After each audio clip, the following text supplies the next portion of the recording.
Does that come with kind of pressure or is it pride? I would say more pride. I think it depends how you look at it.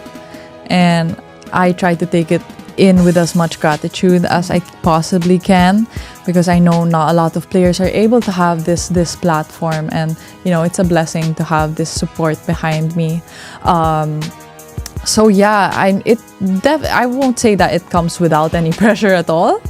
But what I do is I just try to focus on what I need to do on court, how I can work to the best of my ability, and I know that I'll perform to the best that I can. When Oprah Winfrey publicly went after Alex Eala, it became the biggest mistake she made all year. Because Alex didn't call a publicist, didn't craft a careful statement, and didn't stay quiet. She fired back with just 8 words. And those 8 words blew up the internet and left Oprah's entire camp in complete silence. Now the real question is whether Alex handled the situation perfectly or went too far. So drop your honest thoughts in the comments right now as we break down exactly what happened. Because the full context behind this moment is not only important, it's far more interesting than the headlines ever showed. It just, everything clicked after that. And I look back at that moment and I just think, wow, like it was insane. And it's crazy to believe that actually happened. Alex Eala is experiencing the kind of rise that doesn't fade after a lucky viral moment. It's the slow, steady, unstoppable climb that turns athletes into global names. After leaving the Philippines as a young teen to train at the world-class Rafa Nadal Academy in Spain, she battled through junior Grand Slams, grinded across the ITF circuit, and survived blistering qualifiers to earn every ranking point with sweat and grit. And somewhere along that journey, she transformed into a cultural spark across Southeast Asia. Stadiums selling out for her matches, brands lining up to work with her, magazine covers featuring her, and kids in Manila suddenly caring about tennis because she makes the sport feel reachable and theirs. A level of organic crossover appeal that sports executives dream of, but almost never managed to engineer. Which is exactly why it was only a matter of time before someone tried to tear all of it down. When Oprah Winfrey posted a public critique of Alex Eala, it caught everyone off guard, mostly because no one saw it coming and absolutely no one asked for it. Her post wasn't gentle. It wasn't a thoughtful media analysis. It read like a calculated takedown, claiming that the excitement surrounding Alex wasn't driven by elite tennis skill, but by image, virality, and spectacle. Even going so far as to label Alex a symbol of distraction and emotional chaos, before ending with a sharp line saying that history remembers depth, not noise. A phrase you almost have to reread just to absorb how pointed it truly was. This was said about a young woman, Alex Eala, who left the Philippines as a teenager, trained on clay courts in Spain while homesick and unsure how long she could afford to chase the dream, and scraped her way into professional tennis without shortcuts or safety nets. Yet Oprah Winfrey dismissed all of that as noise, and the internet did not stay quiet. Fan bases clashed, sports journalists jumped in, entertainment writers offered takes, former athletes picked sides, and suddenly everyone was waiting to see what Alex would do next. Because in moments like this, it's not the criticism that defines someone, it's the response. A lot of young athletes in that position would fold, issuing a lawyer-crafted statement that says nothing, offends no one, and quietly buries the moment while the PR machine does its job. But Alex Eala refused to take that route. Instead of protecting her image or waiting for the news cycle to pass, she answered instantly, in her own voice, with no committee cleaning up her words, saying she never chased fame, and that any attention she receives comes from years of struggle, hard work,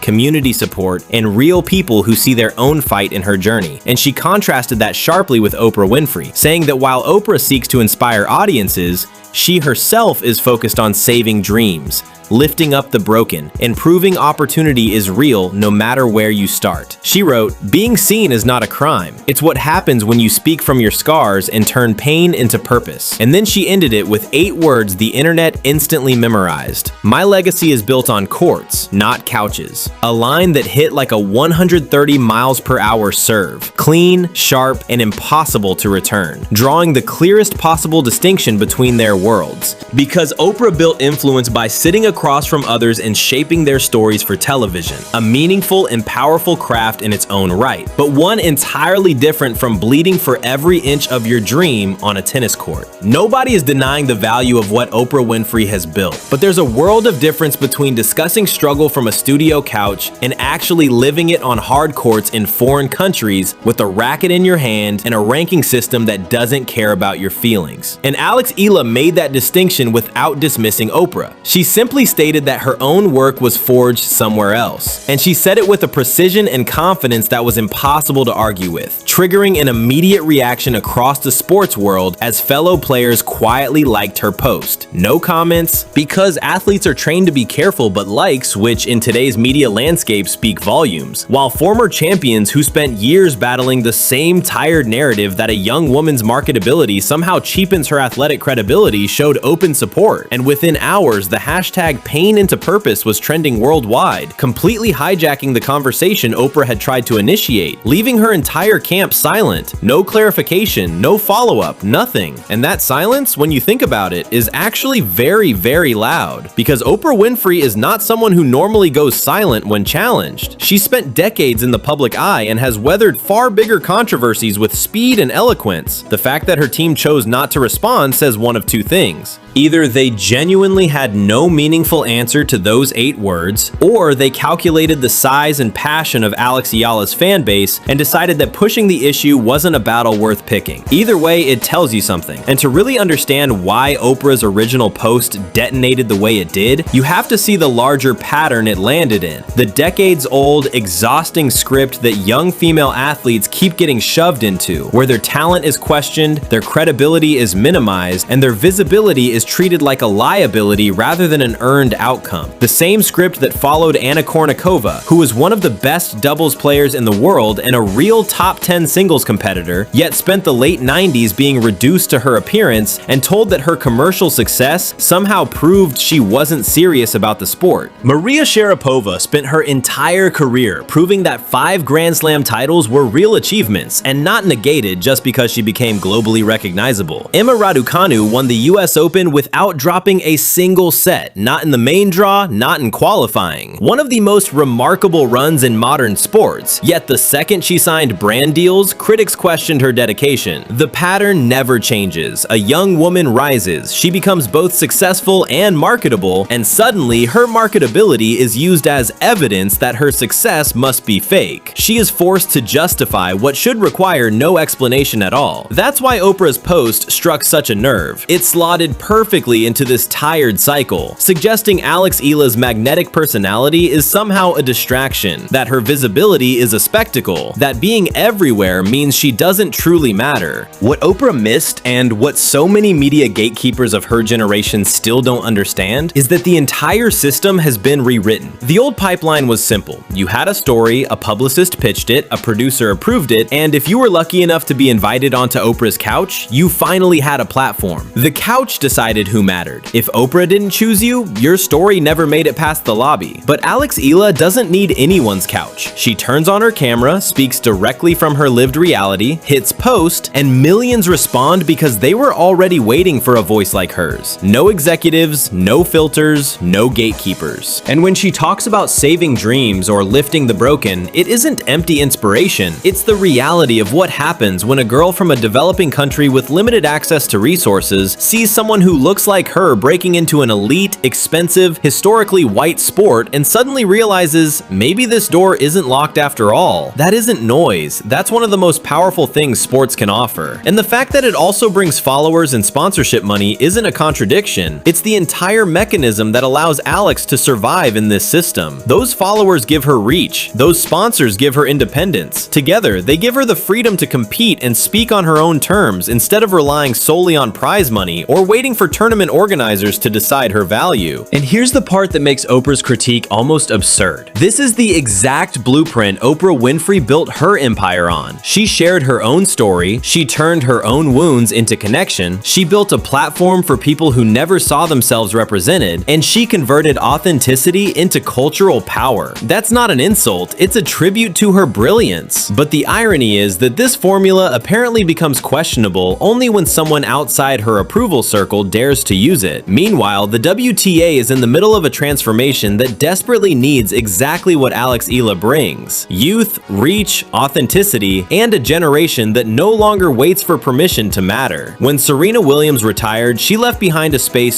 so massive that no single player could ever fill it. The modern tour doesn't need another singular superstar. It needs an entire constellation of them, each reaching different audiences, different cultures, and different generations. Aryna Sabalenka is a force of nature on court. Coco Gauff carries cultural gravity far beyond tennis. Iga Swiatek is a statistical machine rewriting the definition of dominance. But none of them are currently creating the kind of crossover explosion in Southeast Asia, home to hundreds of millions of potential new tennis fans, that Alex Eala is generating right now. The sport does not need its rising stars to shrink themselves, act invisible, or speak only when spoken to in order to be taken seriously. It needs them to be exactly what Alex already is: compelling, grounded, and deeply connected to communities that mainstream tennis media has ignored for far too long. There is a teenager in Manila right now watching Alex Eala and thinking about picking up a racket for the first time. Not because of traditional tennis broadcasting, not because they're tuning into Wimbledon on cable TV, but because they're on their phone seeing Alex's posts and suddenly feeling like this sport could belong to them too. That isn't a distraction from tennis. That is the future of tennis. And Oprah Winfrey, of all people, should understand what it means to be the first person who looked like you in a space never built for you, and what it does to an entire community when someone from within it breaks through barriers that historically stayed locked. She built her entire empire on that exact truth. And yet somehow, when Alex Eala does it in real time, on her own terms, with her own phone,